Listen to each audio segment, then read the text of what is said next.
बोले लू sweetie sweetie जैसे कि कोयल बोले हो। पुरवा के झोंका तुहरे जुड़ा से कसिया खोले हो। भैनी तुहर दीवाना निक लागे नहीं खाना, लागेला तू ही हाउ हमरा किस्मत के पाना। ना कहतारू कहे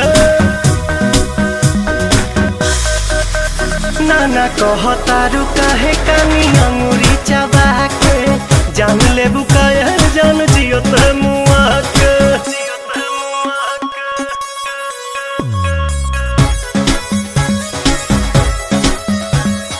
अदा में तोहरे जादू बा चुंबक के जैसन खींचे हो।